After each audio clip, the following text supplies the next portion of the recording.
Prorevenge, I got back at childhood bullies by destroying an entire town. Pardon for my English as it isn't my first language.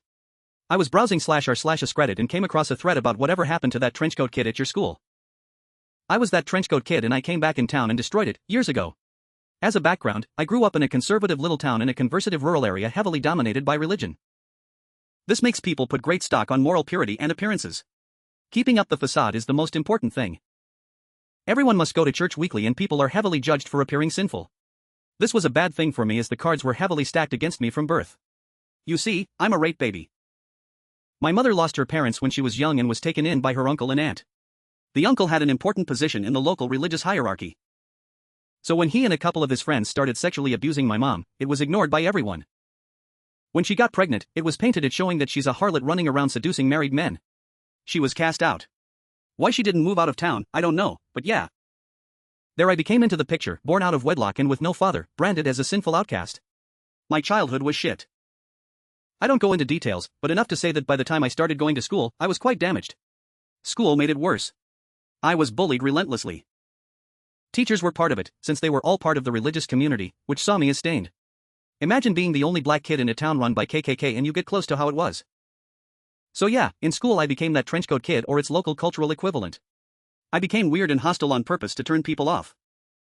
People were casting me into the mold of being damaged and stained, so yeah, I took it and turned it into something to protect myself with.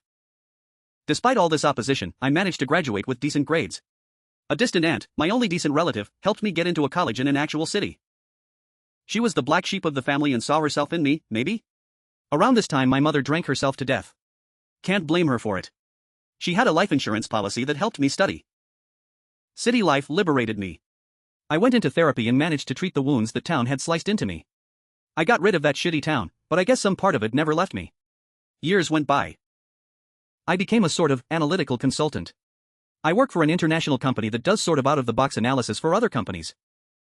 I won't go into details to protect my identity, but we assist in solving all kinds of situations.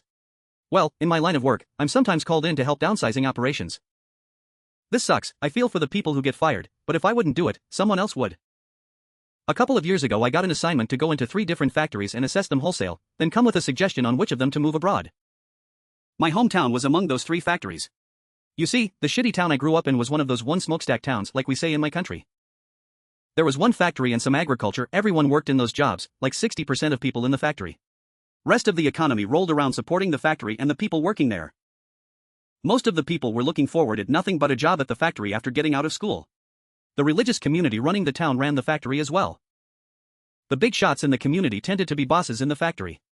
This meant that the factory wasn't run that well, promotions were based on holiness, not on merit or skill. The trip back to the hometown was glorious.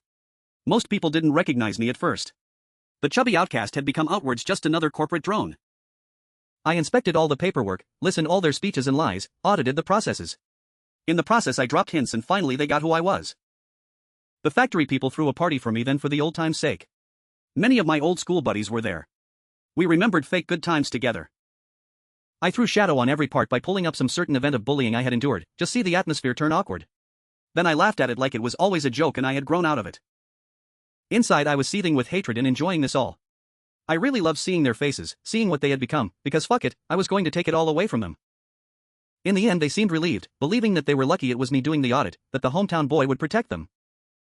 After my visit, lasting a couple of days, was over I cruised around the town in my rented car, just to see how the people lived and to remember what it was like.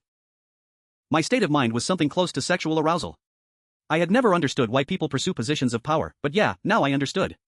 The rest is, as they say, history. I wrote a really scathing report, documenting every little flaw and mistake ever done in the town plant. I didn't need to lie or fabricate, I simply took things that existed and polished them till they looked even worse than they were. The factory was shut down and in the following 3 years, the town died. No business venture ever came to replace it. Drug use and alcohol use spiked, as did crime and domestic violence. Lives fell apart, families fell apart. They still haven't recovered, save for a few brighter souls who moved away. I still stalk them on social media sometimes, enjoying how shitty their lives are, how they all finally got to pay for what they did to me and my mom. I don't feel a slight bit of remorse.